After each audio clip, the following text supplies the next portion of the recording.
Hora de conversar com Mônica Bergamo. A Mônica antecipou ontem, né, a decisão do ministro Barroso sobre as câmeras corporais na PM de São Paulo e vai contar pra gente por que esse debate ainda não terminou. Diga lá, Mônica, bom dia. Oi, Megali, bom dia a todos. Pois é, a decisão do ministro Luiz Roberto Barroso sobre as câmeras corporais na PM de São Paulo não encerrou o debate sobre o uso delas, Megali. E por que esse debate é fundamental? Por que fica o que ficar estabelecido para São Paulo, que já tem um programa avançado de instalação de câmeras corporais implantado pelo governo João Dória, vai influenciar no que vai ocorrer em todo o país, em estados que mais dia menos dia vão enfrentar esse debate de uma forma mais efetiva, né? Um tema fundamental para diminuir a violência policial no Brasil, a mais alta do mundo, sem que a gente diminua e até que a gente consiga aumentar o combate ao crime. Mas, bom, voltando à decisão do Barroso, Megali, o Barroso disse que o governo de São Paulo tem que seguir as normas do Ministério da Justiça para a instalação das câmaras. Isso tem o lado bom e o lado ruim na avaliação dos que moveram a ação para obrigar o governador Tarcísio de Freitas a instalar essas câmeras em policiais que participam de operações especiais. Vamos começar pelo lado ruim, Megali. Hoje em São Paulo, as gravações dos policiais são automáticas e ininterruptas. O PM está na base, veste o uniforme, tira a câmera da mesinha onde ela fica, coloca no peito e pronto, ela começa a gravar automaticamente. Ele não escolhe se grava ou não, se liga ou se desliga. Se ele vai no banheiro, ele tira a câmera, vai, volta, coloca no peito de novo, segue o seu trabalho, tudo sendo gravado. Só que com som e imagem de qualidade baixa, Megali. Onde é que o PM pode interferir? A única situação em que ele pode interferir, quando ele é chamado para uma ocorrência, ele é obrigado a apertar um botão que melhora a qualidade do som a qualidade de som e a imagem, torna tudo muito nítido, porque são essas as imagens que interessam dele em ação em ocorrências. E em que a decisão do Barroso, Megali, ela pode afetar tudo isso? É que as normas do Ministério da Justiça, que ele diz que a PM de São Paulo tem que seguir, permitem o uso de câmeras que o policial pode ligar ou desligar. E são essas as câmeras que o governador Tarcísio está comprando. E isso é visto como um retrocesso, Megali, em relação ao que já ocorre em São Paulo. Pode ser um avanço em relação a muitos lugares, mas em relação ao que já ocorre em São Paulo, é um retrocesso. Por quê? Porque diminui o controle e a transparência sobre a atividade policial. O próprio policial decide se liga ou não. Então, defensores, ouvidores, especialistas em segurança, todos seguem preocupados. E eu recebi a informação agora cedo de que muitos deles devem procurar o ministro Barroso para ainda tentar reverter o que eles consideram que é um retrocesso. Agora, qual que é o lado bom, Megali? Sempre na avaliação deles, é que as normas do Ministério já dizem que o policial tem que ligar as câmeras em patrulhamento preventivo, né? Ou seja, quando ele está caminhando na rua, ou ostensivo, ou na execução de diligências, ou seja, praticamente o tempo todo. Então, se as normas forem seguidas à risca, ele vai ligar a câmera praticamente o tempo inteirinho. Agora, ele vai ligar, Megali? Entende a diferença? Uma coisa é, a câmera já está ligada filmando tudo. Outra coisa é, a norma diz que você tem que filmar tudo, mas você decide se liga ou não. Então, esse é o ponto-chave dessa questão, e é isso que ainda vai render muito debate, porque os autores da ação ou o ouvidor vão insistir para que esse sistema seja aprimorado, melhorado, e não para que se abram brechas para que ele não funcione, Megali.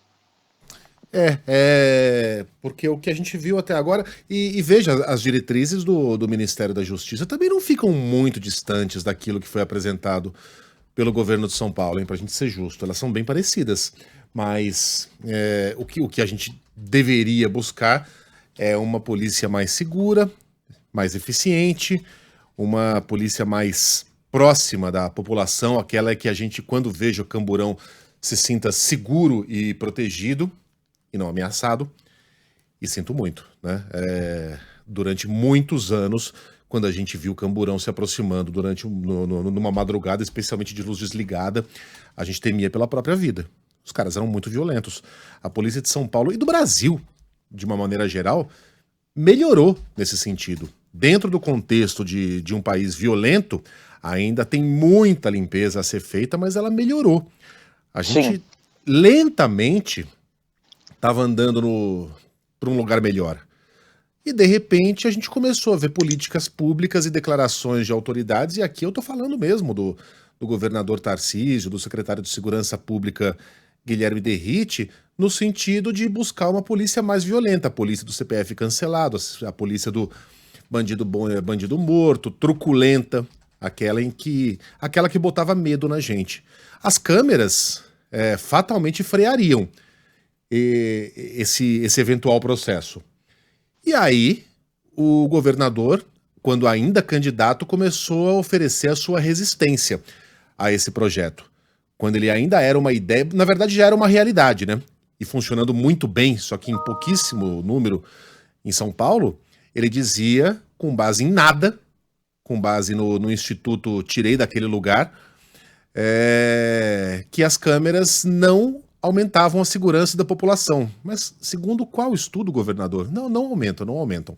Aí, confrontado com a realidade e com o STF, ele resolveu adotar uma outra estratégia. Aí o problema eram os gastos.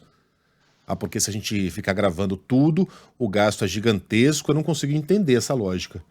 Vem cá, você não precisa ficar armazenando tudo que você grava para sempre, criando ali um depósito infinito de gravações, né? Você armazena aquilo por 1 mês, 2 meses, sei lá, 6 meses que seja, e depois grava de novo em cima, como as velhas fitas cassetes. Como é que a gente aqui na Band tem dinheiro para manter um sistema de segurança com câmeras ligadas 24 horas por dia, gravando o tempo todo? Bom, a Band é uma grande emissora de TV. Uma padaria consegue manter um sistema de vigilância que grava 24 horas por dia sem parar, e o governo de São Paulo diz que não tem dinheiro para fazer um negócio desses. Aí fica parecendo que o governador tá buscando subterfúgios, buscando qualquer tipo de argumento, se agarrando em qualquer cipó, para não usar uma tecnologia que, obviamente, não poderia ser ligada e desligada pelo próprio agente, Mônica. Agora, que você oferece essa autonomia pro agente? É claro que não pode ser assim. Diga lá. Eu conversei nesse final de semana com um integrante da PM que é a favor das câmeras, né? E ele disse o seguinte, mas não quer dar o nome dele, mas ele falou uma coisa que eu achei muito interessante que eu queria passar aqui. Ele fala, se os policiais soubessem, né, mas não estou falando só do governador Tarcísio ou do Derrite, mas governos no geral cedem a esse populismo, vamos botar a polícia na rua, vamos endurecer, bandido bom é bandido morto, aí a população fica com a impressão de que as coisas estão, olha, vai funcionar. Mas quando o PM mata, o policial mata, né, muitas vezes não tem nem inquérito, não tem nada, mas muitas vezes tem. O Ministério Público vai para cima, a Defensoria vai para cima, e o policial que matou é que sozinho tem que ficar lá se defendendo, é que é afastado, é que tem que pagar advogado, é que se lasca em nome de uma política populista de maior violência. Então você entende que tem também o lado do policial que acaba ficando desprotegido quando ele mesmo não é controlado no uso da força desmedida, porque é isso, em algum momento ele vai responder, ele pode ter que responder e ele se acaba ali, segundo esse policial me falou, ele falou, são vários os casos de policiais que são afastados, que têm que se defender, porque foram lá fazer essa política do bandido bom e bandido morto. E aí tem que se explicar. Quem tem que se explicar não é o governo, quem tem que se explicar é o policial que atirou. Então, as câmeras são sim uma proteção também para esse próprio policial, né? Porque se ele cumpriu bem a sua missão, ele não vai ter que ficar respondendo a processo e correndo risco de condenação e tal. Então, enfim, era isso. Eu queria fazer esse adendo aqui dessa conversa muito importante que eu tive aí para tentar entender um pouco mais por dentro, né, o que acontece com o uso dessas câmeras, Megali. É muito difícil a gente ver um projeto que só tem vantagens, né? Que não tem um lado ruim. Esse das câmeras de segurança, se elas forem eficientes e gravarem tudo, ela não tem lado ruim. Lembra quando o Eduardo Bolsonaro tentou encontrar um lado ruim? O Eduardo, com toda a sua sapiência, ele falou assim, não, mas aí o policial, ele não vai poder conversar com as suas fontes. Eu acho que ele imagina um policial que nem um filme de detetive, né? Que o cara se encontra num beco lá, com papelão voando, usando um capotão e tal, conversando com o malandro, puxando uma nota de $20. Será que isso refresca a sua memória? Cara, qual é o policial que faz isso usando farda?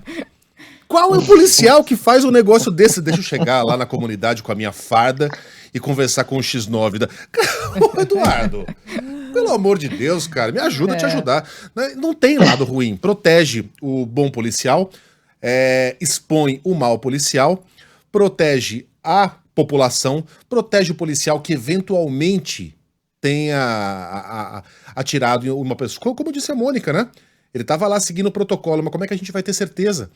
Se a câmera não estiver ligada, vai ficar uma sombra de desconfiança em cima do cara, inclusive na vizinhança. Fala, pô, será que o meu vizinho aqui é um mau policial? Né? Tem uma outra dúvida, ô Megali, que é a seguinte... E protege o próprio governo, Mônica. Sim, protege claro. O próprio governador, a própria Secretaria de Segurança Pública, para que se preocupem com outros assuntos. Diga.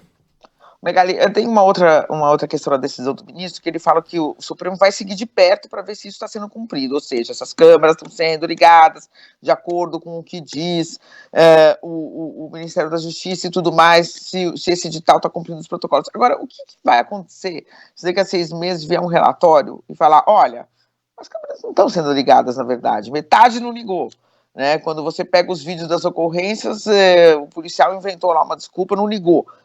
O que o Supremo vai poder fazer, então, ou mesmo o Ministério da Justiça, a partir desse momento em que o fato já está consumado, as câmeras já estão compradas, as câmeras que ligam e desligam já vão estar sendo usadas, diminui muito a margem, né, para que se resolva esse problema. Mas, enfim, foi a solução. Tem um lado aí bom, que eles veem esse lado bom, que as normas, eles vão poder se apegar às normas, a Defensoria de São Paulo, a Ouvidoria, vão poder se apegar às normas para falar, ó, tem que ficar ligado o tempo todo, mas de fato é um retrocesso, porque tem que ficar ligada não significa que ficará ligada. Se ela fosse automática, ela ligava e acabou, não tem escolha, grava e ponto final, como aconteceu até hoje, a PM não acabou, ninguém filmou PM indo no banheiro, não teve nenhum problema. A única consequência da adoção dessas câmeras é que a letalidade policial caiu nos batalhões em que ela foi adotada.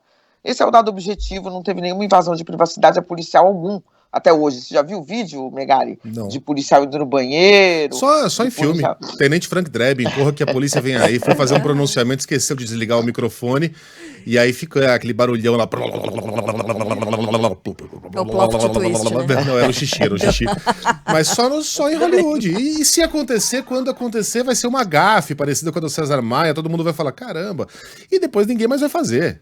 O pessoal vai se acostumar com isso, vai se acostumar a desligar na hora certa, e isso aí vai ser um problema tão pequeno, perto do ganho que vai nos trazer.